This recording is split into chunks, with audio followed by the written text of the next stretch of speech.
This is going to be a video on replacing a crank sensor on this is a 2000 5.9 Magnum. It's the automatic. There's another popular video out there that clearly shows how to access the top part here, which is this clip here. You just reach back, grab it, pull it up here. But in that video, the person has a 3-inch body lift, which a lot of people were saying helps a lot, which it does. But I think I've found a pretty clear way on how to find it. This is not a stock height ram. This has 3-inch blocks in the front, but no body lift. And I think I found a pretty clear and easy way to get to it without going through the top, which is a pain in the ass.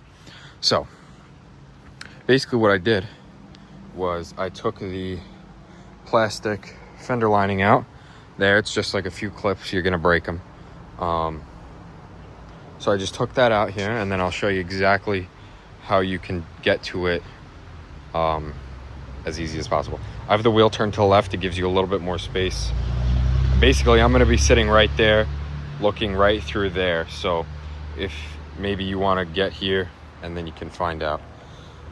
All right, so we're gonna come right down through here. Right, there's a control arm. And I'm gonna fit myself in this gap here. Maybe harder for some others, but even laying right here, see that green and red wire all the way up in there? That's gonna be it right there. So you can see it all the way through with no fender lining here. So I'm gonna squeeze myself in this gap, right? You're gonna see your frame rail here. And get this light out of the way. You're gonna see your frame rail here. And then if you just look, if you look directly past it there, there's a bit of a shadow.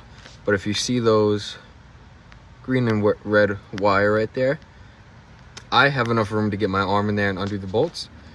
Some may not, but that seems to be the easiest way that I can get to it. And that I found on a non-body lifted truck here. Okay, just for reference, now I am in position, looking through this small gap here. As you can see, my ratchet is on. One of the, just past it there. Let's see if the camera will focus. Okay. So you see what it's on right there. That is nut number 1. And right past it there, that is nut number 2. And it comes on a bracket. You'll see if you order the part. So this gap here is what I'm working with. It's gonna be slow and steady, but basically I'm just reaching through here and working that out there. Wasn't very hard to crack loose. It should come out pretty easy. But yeah, this is what I'm doing for now, just working that out. And then that mounting bracket, I believe, will come off of 2 studs. Okay, so here's where we are now. It's actually a bolt, not a nut on a stud. So I got that first one there off, as you can see. Camera keeps adjusting. I got the first one off there, as you can see. But the second one here, you can see right above it is some bullshit in the way. So it's a 1/2-inch socket, by the way. It's a 1/2 inch.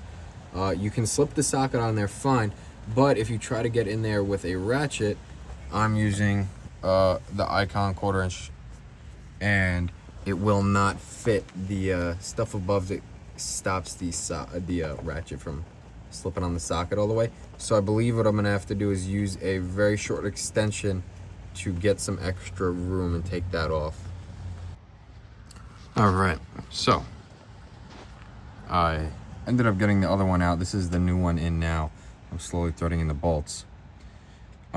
What I did to get the old one over here was I just shined the flashlight through, went up into the engine bay, and kind of flung it around the back of the engine. You can reach far enough where you can feel the bell housing and kind of wiggle it over here and come down and look for it. The other one just slides right up, as you can see. it goes into that hole there. Let's see. Goes into that hole there, and it slides right out, very easy, and you could just pull it out from over here. This one goes in the same way. You can see this black tube here.